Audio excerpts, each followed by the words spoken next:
கட்சியும் வேண்டாம், கொடியும் வேண்டாம். இந்த கட்சியில எனக்கு இருக்கிறதுக்கு விருப்பம் இல்ல, நான் விலகிக்கிறேன் அந்த கட்சியை விட்டு. அரியலூரில் விஜய் கட்சியின் மகளிர் அணி நிர்வாகிகள் ஏற்றிய கொடியை இறக்கி பேட்சுகளையும் கழற்றி வைத்ததால் பரபரப்பு.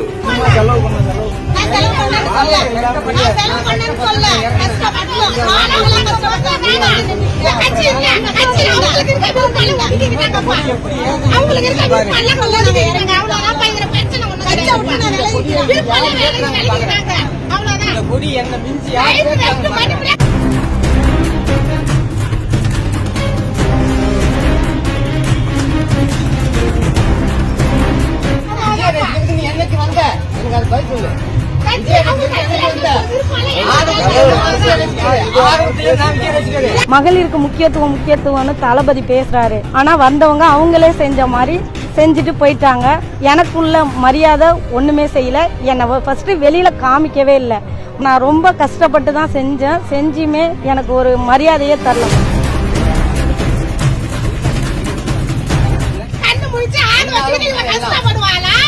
இவளுக்கு எந்த ஒரு பொறுப்புமே கிடையாது, எந்த ஒரு வேலையுமே கிடையாது. எல்லாமே தெரியுமா? ஒண்ணுமே எல்லாமே தெரியும். கஷ்டப்பட்டவங்களுக்கு தான் வழி வந்து தெரியும்.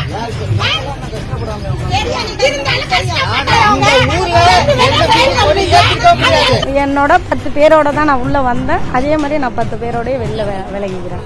அரியலூர் மாவட்டம் ஜெயங்கொண்டம் தாப்பழூர் ஒன்றியம் கார்குடி காலனி தெருவில் வசித்து வருபவர் பிரியதர்ஷினி ஜெயபால். விஜய் கட்சியில் ஒன்றிய மகளிர் அணி நிர்வாகியாக இருந்த இவர் விக்கிரவாண்டியில் நடந்த மாநாட்டிற்கும் ஏராளமான மகளிர் அணி நிர்வாகிகளை அழைத்து சென்று வந்தவர். கழக பணிகளையும் தீவிரமாக மேற்கொண்டு வந்த அவர் அரியலூர் மாவட்டத்தில் பல்வேறு இடங்களில் விஜய் கட்சியின் கொடியேற்றும் நிகழ்ச்சியும் நடந்த நிலையில் கார்குடி காலனி தெருவிலும் அவரது தலைமையில் கொடியேற்றப்பட்டது. பெண்களுக்கு மரியாதை இருப்பதாக விஜய் கூறியதால் தான் கட்சியில் இணைந்தோம், நீங்கள் மதிக்காமல் பேசுவதால் நாங்கள் கட்சியை விட்டே விலகுகிறோம் என கூறிவிட்டு ஏற்றிய கொடியை கீழே இறக்க தலைகீழாக ஏற்றப்பட்டிருந்தது தெரிய வந்தது. தொடர்ந்து அவரோடு இருந்த மகளிர் அணி நிர்வாகிகள் தங்களது நெஞ்சில் குத்தியிருந்த பேட்சையும் கழற்றிவிட்டு பிரியதர்ஷினியின் காரின் முகப்பில் பொருத்தியிருந்த கொடியையும் அகற்றிவிட்டு அங்கிருந்து அவர்கள் புறப்பட்டு சென்றதால் பரபரப்பு நிலவியது. அரியலூரில் மகளிர் நிர்வாகிகள் கட்சியை விட்டு விலகிய நிகழ்வு அந்த கட்சியில் மாநில அளவில் பரபரப்பை ஏற்படுத்தி இருக்கிறது.